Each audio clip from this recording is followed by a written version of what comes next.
la palabra del Señor. Quiero traer esta palabra para que el Señor pueda hablar a nuestros corazones, traer respuestas a nuestras vidas, traer quietud, esperanza, que la paz del Señor pueda ser incrementada aún más en nosotros. En el libro de Lucas capítulo 13 vamos a usar ese texto para poder exponer algunas verdades referente a las tragedias de la vida.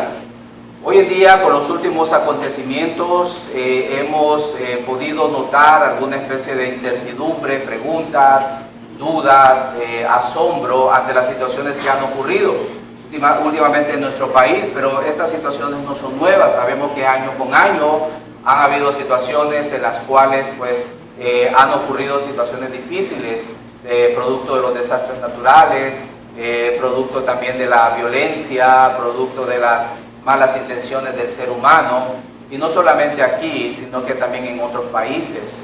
¿Qué debe ser nuestra posición? ¿Cuál es la respuesta que nosotros como cristianos debemos dar ante estas cosas? Muchas veces las situaciones de miedo, de pánico, de incertidumbre se apoderan de nosotros, pero ¿cómo debemos nosotros responder? ¿Qué dice la Biblia acerca de eso? Y eso es lo que en esta mañana voy a tratar de exponer a través del texto en el libro de Lucas. Pero antes que eso, pues vamos a orar. Amante Dios y Padre, te agradecemos, Señor, por esta mañana, porque eres bueno con nosotros. Nos bendices con toda bendición espiritual a través de Cristo y de su gracia. Señor, estamos con gozo, porque por medio de esa gracia que ha sido dada a nosotros, podemos gozar de tu palabra, del entendimiento que tu Espíritu Santo puede darnos en ella, de la respuesta que podemos tener y de la fe que puede ser fortalecida en nosotros. Gracias por salvarnos por los méritos de Jesús, y que en esa infinita gracia que gozamos podemos conocerte aún mejor. Gracias por mis hermanos, las personas que están aquí. Señor, si hay alguien aquí en esta mañana que no te conoce, tu Espíritu Santo puede hablar a su vida, quebrantar cualquier prejuicio, cualquier argumento contrario a tu palabra, y que sea ella la que convenza de pecado, de juicio y de justicia a través de tu Espíritu Santo. Bendice a mis hermanos, a tu iglesia. Señor, trae fortaleza a aquellos hermanos que están afligidos, aquellos que se encuentran en situación de temor, de incertidumbre. Trae, Señor, fortaleza también a sus vidas. También a aquellas personas, hermanos, alrededor de nuestro país, afectados por estas situaciones también, que sabemos que tú, oh Dios, no has perdido el control, que traigas paz, gozo a su corazón, que puedan ser fortalecidos también en su hombre interior. Y te pido por aquellos que te necesitan, que puedas tú también llevar palabra de arrepentimiento en sus vidas. En el nombre de Jesucristo oramos y te pedimos por esta mañana. Amén. Amén. Les decía, en el libro de Lucas, en el capítulo número 13, vamos a hablar un poco, vamos a ver qué es lo que el Señor nos dice a través de situaciones que muchas veces traen preguntas que nosotros no podemos comprender o no podemos responder, y que tienen que ver con las tragedias de la vida. Y que estas tragedias, si bien es cierto, como les decía, ocurren en varios lugares del mundo, no solamente en el nuestro. Lo que pasa es que lo sentimos mucho más latente cuando estamos cerca de ellas y somos afectados de manera directa, pero que realmente ocurren en otras partes del mundo, y que estas cosas traen preguntas que muchas veces son respondidas de manera equivocada. Hoy vamos a ver en el libro de Lucas algunas cosas que el Señor nos responde acerca de eso. En el versículo número 1 en adelante de Lucas capítulo 13 dice la palabra del Señor: en este mismo tiempo estaban allí algunos que le contaban acerca de los galileos, cuya sangre Pilato había mezclado con los sacrificios de ellos. Respondiendo Jesús les dijo: ¿pensáis que estos galileos, porque padecieron tales cosas, eran más pecadores que todos los galileos? Os digo, no. Antes, si no os arrepentís, todos pereceréis igualmente. O aquellos 18 sobre los cuales cayó la torre de Siloé y los mató, ¿pensáis que eran más culpables que todos los hombres que habitan en Jerusalén? Os digo, no. Antes, si no os arrepentís, todos pereceréis Igualmente, dijo también esta parábola. Tenía un hombre una higuera plantada en una viña, y vino a buscar fruto en ella, y no la halló. Y dijo al viñador: he aquí hace 3 años que vengo a buscar fruto en esta higuera, y no la hallo. Córtala. ¿Para qué inutiliza también la tierra? Él entonces respondiendo le dijo: Señor, déjala todavía este año, hasta que yo cabe alrededor de ella y la abone. Si diere fruto, bien, y si no, la cortarás después. El Señor Jesús se encuentra aquí hablando con una multitud. El libro de Lucas, que es uno de los escritores de profesión de médico que estuvo con Jesús, escribe no solamente el Evangelio según San Lucas, sino que también la carta a los Hechos de los Apóstoles, o mejor dicho, Hechos de los Apóstoles, el libro, y él trata de exponernos la vida de Jesús dirigida especialmente hacia los gentiles. El libro de Lucas trata específicamente de los acontecimientos en los cuales Jesús se ve involucrado con personas que no eran judías. Y en esta ocasión en particular, la Biblia dice que una gran multitud se había acercado a Jesús. Era tanta la multitud que algunos, dice la Biblia, en los capítulos anteriores se atropellaban, porque querían saber y conocer las respuestas de Jesús hacia algunas situaciones que ellos no tenían respuesta. Una de ellas era: Señor, di a mi hermano que parta conmigo la herencia, ¿verdad? Que aquí estoy y no tengo resultado. Pero la que nos cabe en particular en esta mañana y que vamos a estudiar es esta exactamente, donde al Señor Jesús le exponen una situación de tragedia. Y le dice: Señor, aquí queremos plantearte algo. Mira, ¿sabes tú que algunos galileos murieron o fueron torturados?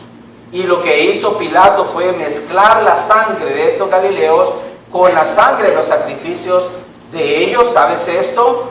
Había una pregunta en cuanto a ¿qué sucede con esto? O sea, ¿qué es lo que está pasando?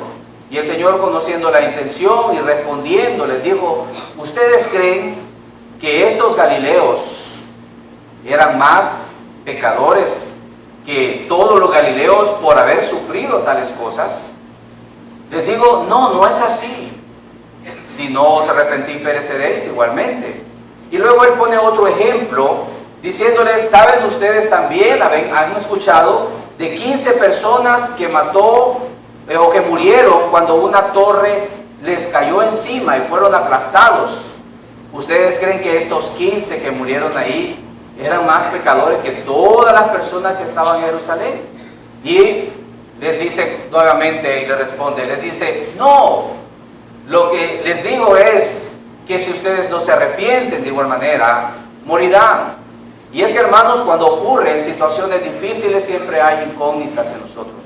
Cuando ocurren situaciones desastrosas siempre hay cosas en las cuales nos preguntamos nosotros y empezamos a ver y a decir: qué tragedia es lo que le ocurrió a esta persona, qué tragedia es lo que ocurrió a este grupo de gente, qué tragedia es lo que ocurrió en el hermano país de El Salvador, qué tragedia es lo que ocurrió en este y otro país.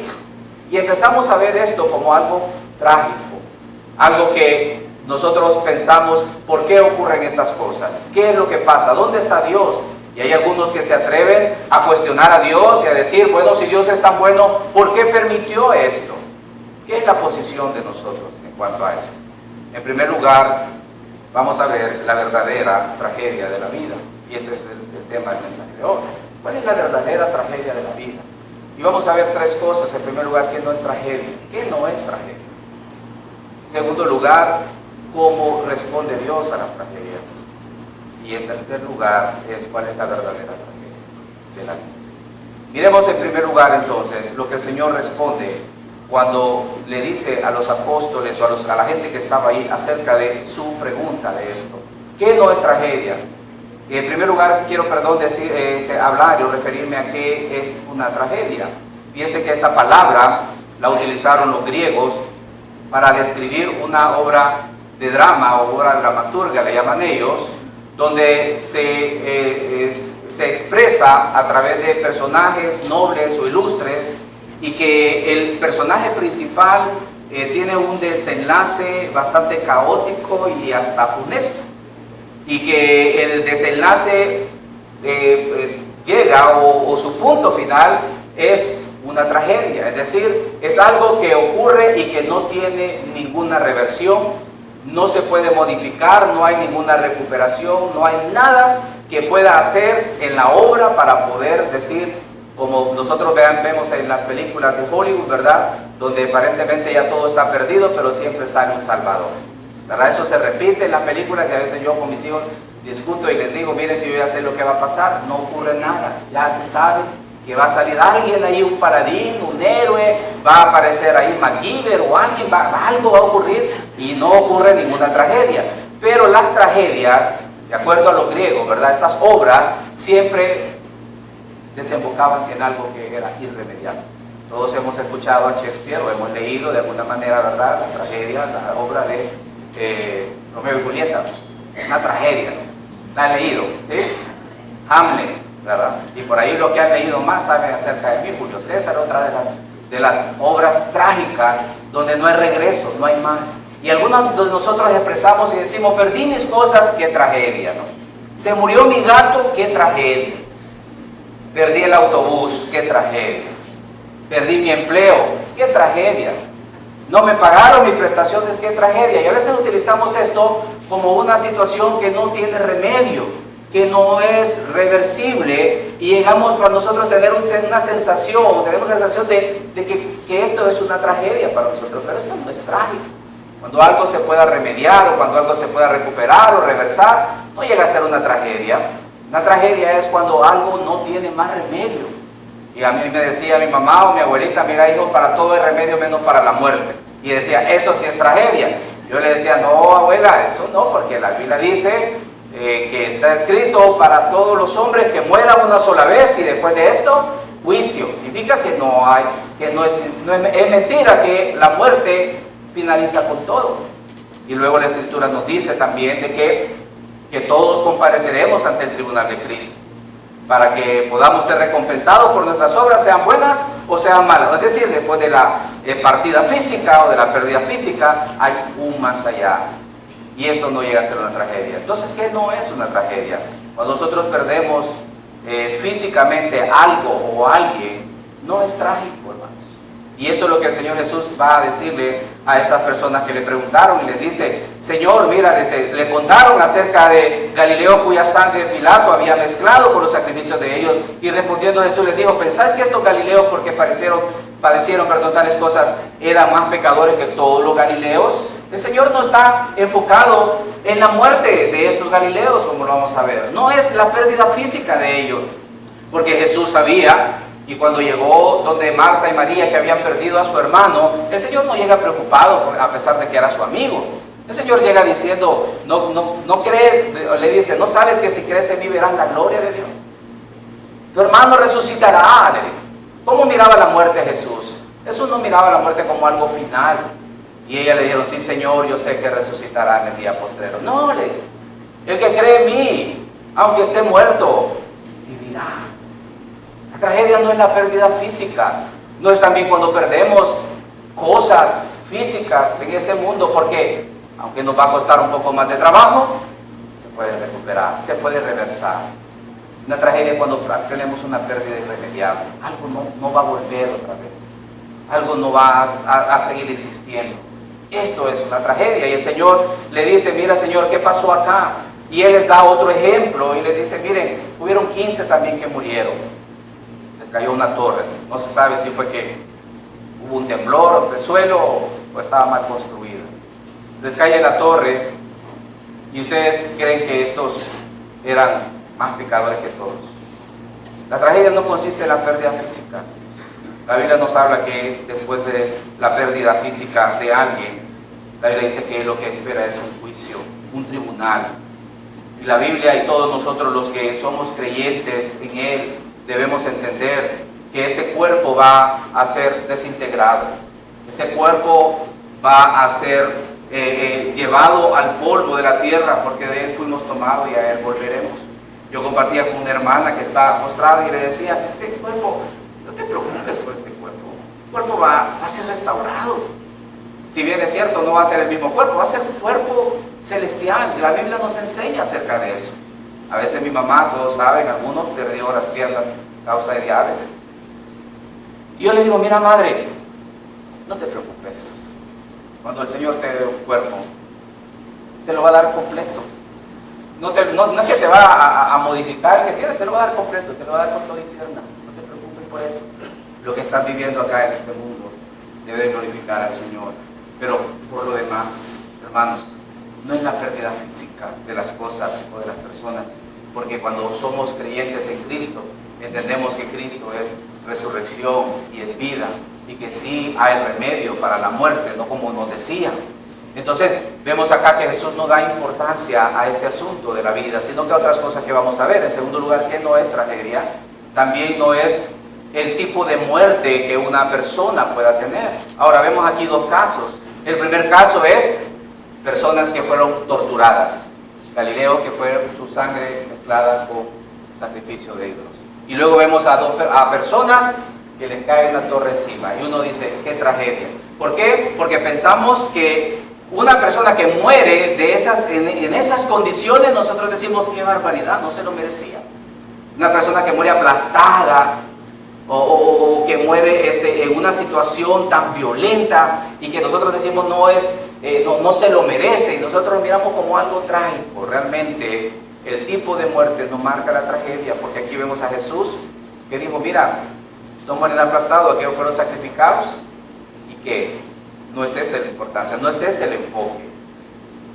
Todos, si aquí en esta mañana yo pregunto cómo quisiera morir, no, pastor, no diga eso, la lengua se le haga chicharrón, no piense en eso. No, pues sí, pero vaya, digamos que tuviéramos algún pensamiento, porque algunos dicen, yo quiero morirme cuando mis hijos estén grandes y casados. Ya todo, sí. Yo quiero morir de 150 años, dice la hermana. Si nos dieran a escoger, hermano, cómo morir, yo creo que todos ya viejos, ¿verdad? Ya cuando no podamos hacer nada. En una cama de hospital, con aire acondicionado, una televisión ahí, y toda la familia rodeándole a uno, y irse durmiendo, ¿verdad? Sin sentir nada, sin dolor, sin nada, irse durmiendo poquito a poquito, y despedirse de todos, adiós, adiós, pórtate bien, y ya, puedo dormir en paz, dice la gente. Hermano, pero no es así. Nosotros no decidimos cómo morir. Las situaciones difíciles vienen a nosotros en cualquier momento. Podemos morir en cualquier forma y en cualquier lugar, y esto no es una tragedia. Podemos nosotros ver que algunos pues mueren ya de viejos, y gracias a Dios, porque mueren longevos, 100 años, ya uno dice, ya, gracias Señor, ya, gracias que te la lleva, ¿verdad? Te lo lleva porque ya está viviendo, algunos dicen está viviendo horas extras, está bien, algunos mueren así, pero hay quienes mueren de forma repentina, abrupta, 20 años, 25, y uno dice, qué tragedia. Me llevaron a visitar a una hermana ya, cuando yo llegué a San Jorge, decía que quería conocerme, quiero conocer al pastor, y ahí me decían, fíjense que dice la hermana Minita se llamaba la hermana, ya partió de la presencia del Señor. Me decían, la hermana Minita quiere conocerlo. Pues yo, así que bueno, un día voy a llegar, ¿verdad? Tantos días, y siempre me lo repetían tanto. Pero un momento yo digo, bueno, voy a hacerlo, no va a ser que por mi culpa la hermana, el Señor no se la quiera llevar, ¿verdad? Porque me están esperando. Llegué yo por hermana, agarré a unos hermanos y les dije, vamos a visitar a la hermana Minita. Y hermanos, llego allí donde está ella, en un cuartito, un foco incandescente, apenas le daba la luz a la hermana que estaba ahí. Y cuando yo la vi, yo creo que me palidecí, me temblaron las rodillas, y yo pues, busqué dónde sentarme, porque lo que vi ahí era un cuadro, hermanos, tremendo para mí. Entonces, yo le dije, Señor, ¿por qué me andas llamando a estas cosas, verdad? La hermana su cuerpo estaba ya consumido, hermanos, a tal punto de consumido que ya estaba arropada con 3 sábanas, y no se miraba que había nada en la cama. A no ser porque así en el extremo de las sábanas estaba su rostro y su pelo, ¿verdad? Completamente blanco como el papel, ¿verdad? Yo nunca había visto, con un brillo espectacular, pero era totalmente blanco, y estaba aquella ancianita ahí. Y yo digo, bueno, y todo, aquí está el pastor, aquí está el pastor, ¿dónde está? Yo estaba atrás, porque yo aquí en el cuadro, yo digo, Señor, ¿qué me acerque de esto? Señor, ya te la deberías de llevar, dije yo aquí en mi corazón. Pero aquella hermana le digo, acérquese, acérquese. Yo me acerco a la hermana y dice que lo quiere conocer y ni los ojos podía abrir, hermano. Medio los abrió y los tenía blanquitos con la catarata que tenía la hermana. Pero ella estaba feliz. Y ella dijo, yo quiero que hagan culto y que canten. ¡Wow! Definitivamente que a veces usted va a lugares donde personas que lejos de usted ser bendición para ellos son bendición para uno, ¿no? Y yo recuerdo el hermano que estaba ahí, ¿verdad? Empezó con la guitarra a cantar cuando allá se pase lista, ¿no? Y cuando empiezan todos a cantar, cuando la trompeta suene en aquel día final, el alma eterna rompe en claridad. Cuando los llamados entren a su Padre Celestial y que sea pasada lista, y la hermana empieza a levantar cuando allá se pase lista. Hermanos, era algo espectacular. Yo dije, Señor, Padre. Fue una bendición por esta semana. A la semana partió con eso. ¿Quién no quiere morir así? ¿Quién no quiere morir así? Pero no aflojemos como muerte. Probablemente algunos mueran de forma repentina. Algunos muramos de forma repentina. Pero la muerte prematura o la muerte violenta no es una muerte trágica. Pensamos, por ejemplo, aquellas personas, y de lo que yo tengo memoria, ¿verdad? Ha habido acontecimientos que han marcado la historia, ¿verdad? Que hay gente que murió en aquellas torres gemelas.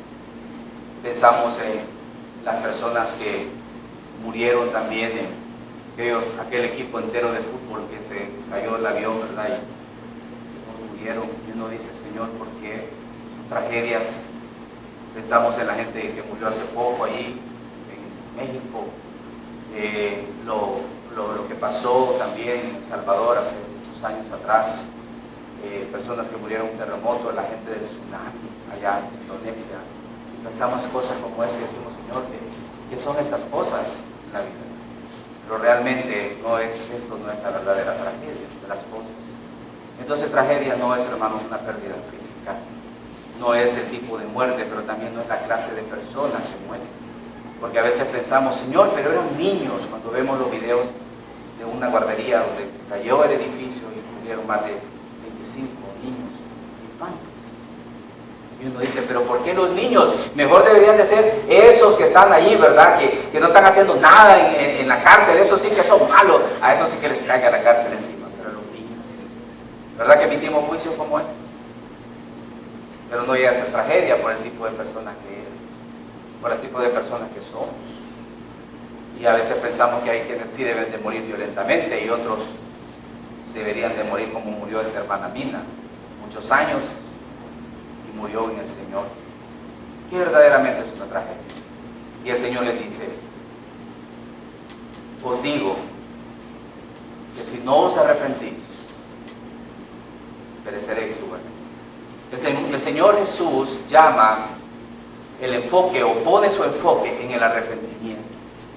Y Él les dice a los que le preguntan, Señor, esta gente que murió allí, ¿cómo lo miras? Y le dice, mira, no era porque eran pecadores, porque la inclinación natural de nosotros es a juzgar y a decir, esto pasa porque pues algo está pagando. No, esto les pasó porque había brujería en ese lugar, etcétera, etcétera. Y empezamos nosotros a decir las cosas que pensamos que pudieron haber sido la causa. Lo mismo pasó cuando vinieron aquellos hombres donde Job y Elifaz, uno de ellos, le dice, mira, si hay algún pecado, confiésalo, porque no hay nada que se le escape al Altísimo. Y empezamos nosotros a conjeturar y a juzgar y a pensar y decir que estas personas que mueren trágicamente es porque algo están pagando. Y el Señor Jesús les dice, no porque murieron en tales circunstancias, crean ustedes que eran peores que los demás. Y el Señor les dice, si no se arrepienten, ustedes también van a perecer, van a tener pérdida. Esta palabra perecer van a tener una pérdida irremediable. El Señor está enfocándose entonces que lo trágico de la vida es que una persona haya vivido en este mundo y no haya tenido la oportunidad de arrepentirse. Que no haya venido al conocimiento y a reconocer sus pecados, y que estos pecados los separan de Dios por toda una eternidad, y que no confiese sus pecados delante de Dios, sino que viva su vida, porque pueden estarle pasando muchas cosas, muchas adversidades, y el Señor puede estar ayudándole a ellos, como lo vamos a ver en la ilustración, y hablándoles y diciéndoles, pero más sin embargo, si no hay arrepentimiento, lo que puede ocurrir en su vida sin Cristo, eso sí extraño. Eso sí extraño. Y luego dice el versículo número 6, también les dijo esta parábola. Y note usted que esta expresión, el versículo 6, dijo también esta parábola. El Señor, la Biblia nos está diciendo, les menciona o les hace ver y les pone esta parábola como una ilustración de lo que Él les está diciendo. Y les ilustra de la siguiente manera. Tenía un hombre una higuera plantada en su viña y vino a buscar fruto en ella y no la halló. Y dijo al viñador: aquí hace 3 años que vengo a buscar fruto en esta higuera y no la hallo. Córtala, ¿para qué inutiliza también la tierra? Y el Señor les está explicando y les está hablando, diciendo que así como esta gente había muerto y no se había arrepentido, ahora Él está hablando de lo que el Señor quiso hacer con Israel. Esta parábola es una parábola profética acerca de los acontecimientos que iban a darse en Israel cuando iba a ser destruida en el año 70 después de Cristo. Porque el símbolo de la parábola aquí, en cuanto a la higuera, es Israel. Si nosotros leemos en el libro de Isaías, nos damos cuenta que Isaías nos menciona y dice, Jehová, he aquí Israel, es la higuera que Dios había plantado en este mundo. Y aquí Jesús se estaba refiriendo a Israel como tal. Y les dice, miren, he aquí que un hombre tenía una higuera plantada. Y esta higuera que estaba ahí, en medio de un viñedo, vino a buscar frutos, no la halló. ¿Qué era el juicio? Cortarla. ¿Por qué? Porque no había dado frutos. Y los frutos eran señal de cambio, señal de arrepentimiento, señales de que verdaderamente era una persona regenerada y convertida, si lo vamos a aplicar hoy en día. El arrepentimiento, hermanos, va a generar en nosotros una acción contraria a la que hemos venido haciendo. El arrepentimiento va a generar una acción diferente a lo que hemos venido haciendo durante toda nuestra vida. Y lo que el Señor está haciéndoles ver ahí, ilustrándoles, es que si no se arrepienten, realmente iban a morir. Como la higuera les iba a pasar, donde el Señor estaba esperando frutos de arrepentimiento de ellos y no los había encontrado, mas sin embargo la gracia de Dios era tal de que en la parábola se nos muestra al viñador que le dice, Señor, mira, déjala 1 año más, y yo la voy a abonar y voy a socavar y voy a ayudarle para que pueda dar fruto. Y esperemos 1 año más, si da fruto, excelente, se queda, pero si no, tú la cortarás. Porque el Señor estaba haciendo ver que lo que el hombre necesita hoy en día es arrepentirse. Arrepentirse. Muchas personas pueden pasar situaciones trágicas en su vida, que para ellos llega a ser una tragedia, sin Cristo, que pierden a un familiar, a un ser muy querido en su vida. Pero aún así eso no los lleva al arrepentimiento. Siguen vidas ajenas a Cristo, siguen viviendo su vida como si fuesen dueños de ella, como si tuviesen el control total, como si nada va a pasar en su vida que lo va a hacer reaccionar.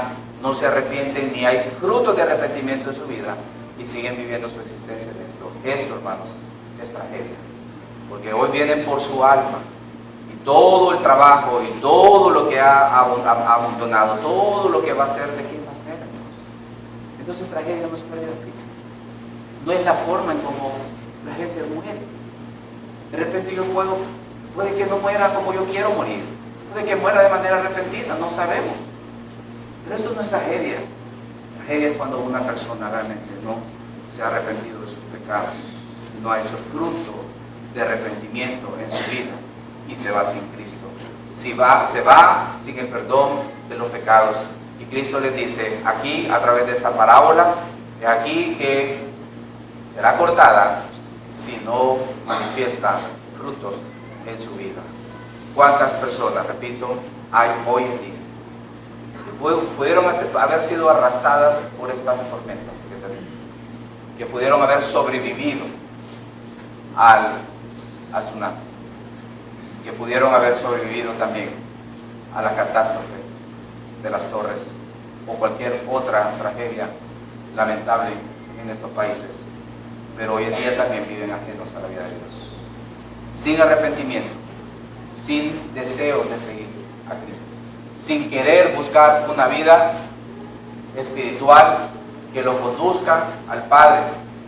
Probablemente ya se les olvidó todo lo que han vivido, probablemente ya no se acuerdan de la situación en la que vivieron o la cuentan como algo que pasó y que no va a volver a pasar. Mas sin embargo, el Señor sigue teniendo paciencia, no queriendo que ninguno perezca, sino que todos procedan al arrepentimiento. Dios advierte todos los días y cada día. Por ahí yo no soy partidario de andar poniendo ni cadenas, ni videos, ni nada de eso en las redes. Dicho sea de paso, hermano, tenga cuidado con lo que publica. No todo es bueno, no todo es verdad, no todo es bíblico también. Porque diga Dios no significa que lo voy a poner, lo voy a compartir. Ni todo es amén, tampoco, no todo. Pero hubo algo que me llamó la atención y esto fue publicado en los diarios de un predicador anunciando a aquellas personas que fueron abatidas por una persona allá en un concierto, predicando el Evangelio y haciéndole ver que se arrepientan justo minutos antes de que aconteciese lo que ya sabemos que pasó. Hermanos, es nuestro trabajo. El atalaya era una persona que anunciaba y que advertía acerca del peligro. Y Dios advirtió. Y a mí me llena saber de que Dios tiene misericordia de este mundo. Y Dios va a advertir a este mundo. Y lo está advirtiendo y está haciendo ver de que necesitan arrepentirse. De que necesitan en sus vidas traer la convicción de pecado. El Espíritu Santo quiere traer convicción de pecado a su vida para que ellos puedan venir al conocimiento de la verdad.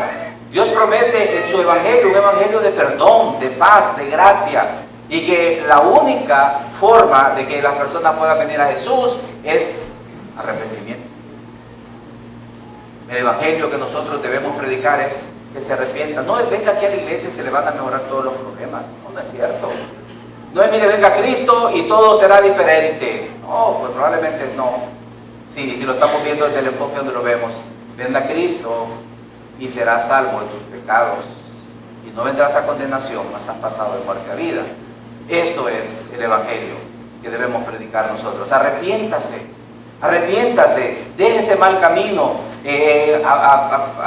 júntese y siga a Cristo, arrepiéntase de lo que ha hecho y el Señor será amplio en perdonar. Vendrán de la presencia de Dios tiempos de refrigerio.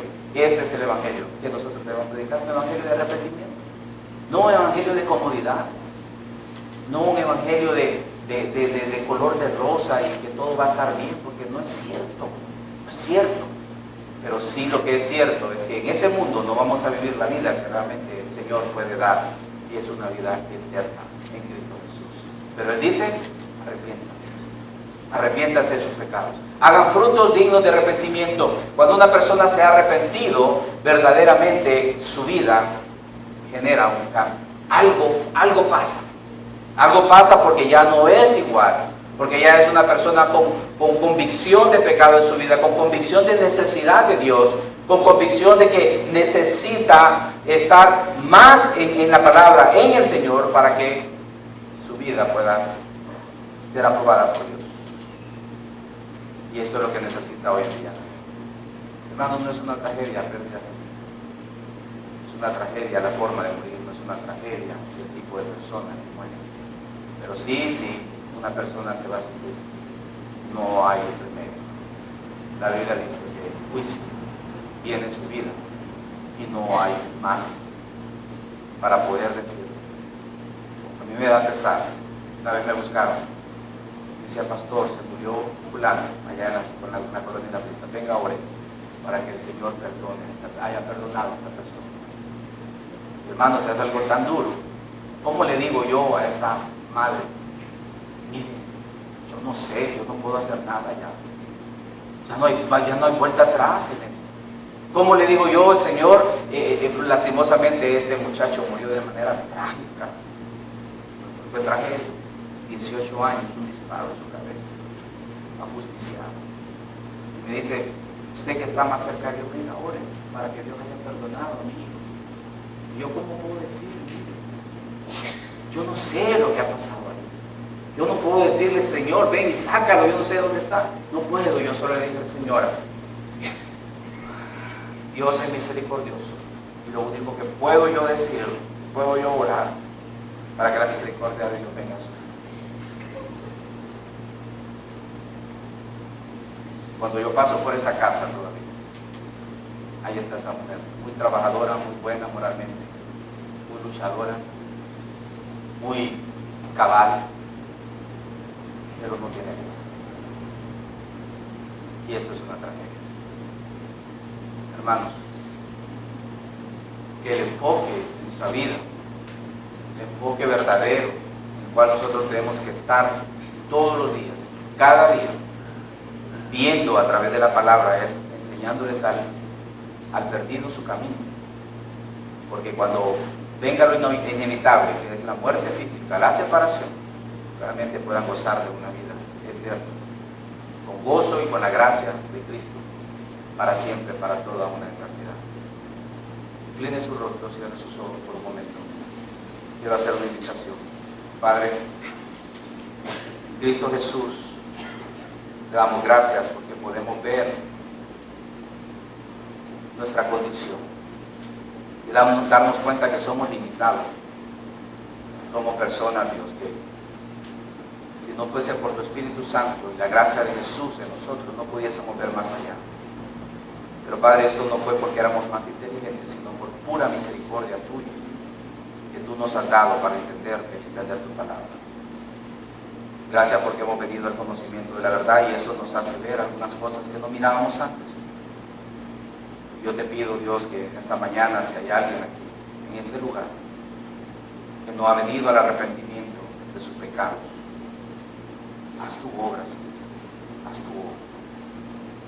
Con su rostro inclinado, sus ojos cerrados, yo quiero preguntar, si en esta mañana hay alguien que dice, pastor, he entendido lo que la palabra dice. Puedo ver que realmente necesito arrepentirme de mis pecados. Y si esa es su condición, yo quiero orar por usted. Si hay alguien aquí que no tiene a Cristo porque no ha venido al arrepentimiento de sus pecados, alce su mano y vamos a orar y a mostrarle con la palabra de Dios cómo puede venir a Jesús. Nadie está viendo, todos estamos orando al Señor, pero si hay alguien que necesita tomar una decisión por Jesús, puede hacerlo en este momento. Alce su mano rápidamente, vuelva a bajar, indíquenos. Nosotros sabremos cómo hacerle ver lo que usted necesita. Y lo único que necesita es lo que ya dijimos, arrepentirse de su pecado y comenzar a seguir a Jesús.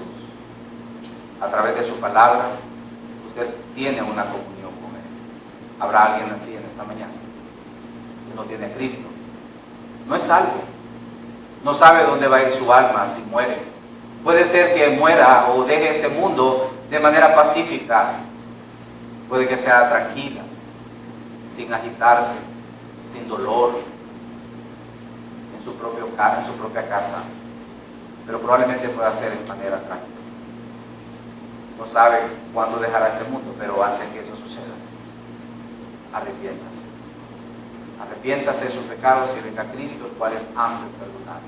Una vez más voy a preguntar, ¿habrá alguien así que necesita a Cristo? Alce su mano rápidamente y vuelva a la bajar. Nadie. Padre, yo te doy gracias porque tú nos hablas como iglesia, nos haces ver y reflexionar, Señor, en la necesidad que este mundo tiene. Gracias porque tú nos salvaste, no por ser mejores, sino por pura gracia. Yo te doy gracias por esta iglesia y por lo que nos has enseñado y nos seguirás enseñando. Te pedimos, Dios, que toques nuestros corazones, podamos llevar ayudas a aquellos que necesitan de Cristo, tu palabra. Que podamos ayudarlos de manera física, pero sabemos que esto se les va a terminar. Sabemos que esto va a acabar. Pero si hay algo que podemos hacer, Señor, es llevarles tu evangelio para que crean en el único, en Jesucristo, tu Hijo amado. Quien reciba la gloria en esta mañana. a quien debemos toda honra, en quien confiamos y en quien damos la gracia por mandar a tu Hijo Jesús a morir en la cruz por nosotros. Gracias por mis hermanos. Yo te pido que traigas tranquilidad y paz a todos los corazones acá, que tu palabra haya dado respuesta a su vida, a sus inquietudes, que podamos ver la vida desde el punto de vista tuyo con sabiduría y que podamos vivir con gozo, sabiendo que hay quienes te necesitan y en alerta, Señor, para poder predicar a otros. En Jesucristo oramos y te lo pedimos todo. Amén.